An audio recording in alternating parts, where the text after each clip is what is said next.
Ocean get کے Titan سب marine میں ہر ممکن طریقے کے بہترین انتظام کیے گئے تھے۔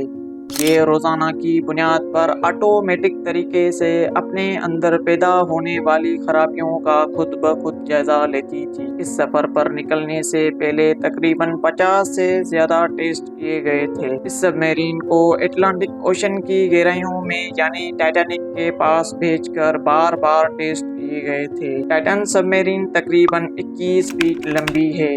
یہ خود سے نیویگیٹ نہیں ہو سکتی، اسے اوپر سے ایک پولر پرنس کے ذریعے کنٹرول کیا جاتا ہے۔ اس سفر میں ٹوٹل 5 لوگ موجود تھے۔ پہلے نمبر پر پاکستانی بزنس ٹائکون شہزادہ داؤد جو کہ اینگرو کمپنی کے وائس چیئرمین تھے اور ان کا صاحبزادہ سلیمان داؤد بھی اس سب میرین کا حصہ تھے۔ تیسرے نمبر پر پاؤل ہینری بھی موجود تھے جس نے پہلے بھی ٹائٹینک کو وزٹ کیا تھا۔ چوتھے نمبر پر ہامش ہارڈنگ بھی موجود تھا جو اسپیس میں بھی سفر کر چکا تھا۔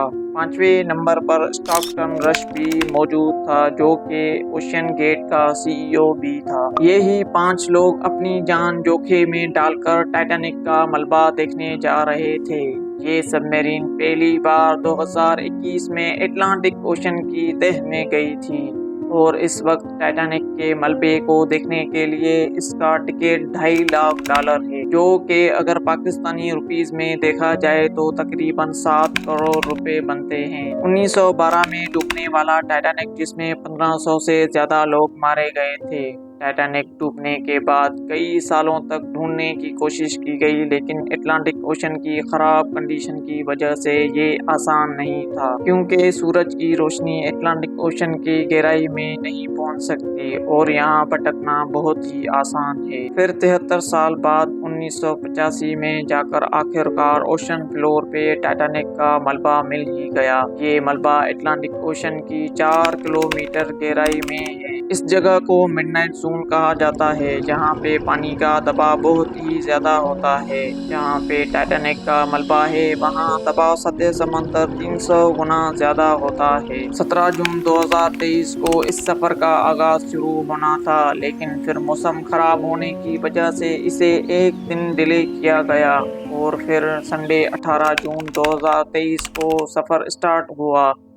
نارملی ٹائٹینک تک پہنچنے کو 2 گھنٹے لگتے ہیں لیکن 1 گھنٹہ 45 منٹ گزرنے کے بعد ہی مدر شپ پولر پرنس جو کہ اوپر ویٹ کر رہی تھی ان سے رابطہ ٹوٹ گیا۔ پہلے تو اس بات کو سیریس نہیں لیا گیا۔ یہ پورا ٹرپ 7 گھنٹوں کا تھا۔ 12 سے شام 7 بجے تک ان کو واپس لوٹنا تھا لیکن شام 7 بجے تک ٹائٹینک سے کوئی رابطہ نہیں ہوا اور نہ ہی وہ واپس لوٹی تو اب اوپر کھڑی مدر شپ والے بھی پریشان ہو گئے۔ Canadian search vessel polar prince نے ٹائٹینک کی تلاش شروع کر دی۔ انہوں نے US کاسٹ گارڈ سے کانٹیکٹ کر کے مدد کی طلب کی اور جو کمرشل شپس تھے ان کو بھی آرڈر دے دیا گیا کہ وہ بھی اپنی آنکھیں کھلی رکھیں۔ اگلے دن منڈے 19 جون 2023 کو US اور کینیڈین پلین اور شپس نے پورے ایریا میں ایک پراپر سرچ آپریشن شروع کیا۔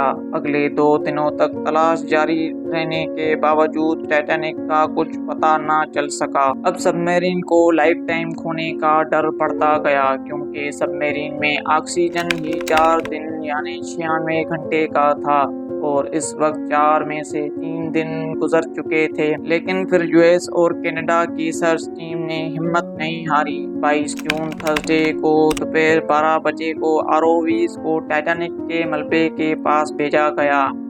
وہاں پہنچ کر جو دیکھا گیا وہ ناقابل یقین تھا۔ ٹائٹن سب میرین کا ایک ٹکڑا جو کہ ٹائٹینک سے 1600 فیٹ دور پڑا ہوا دیکھا گیا۔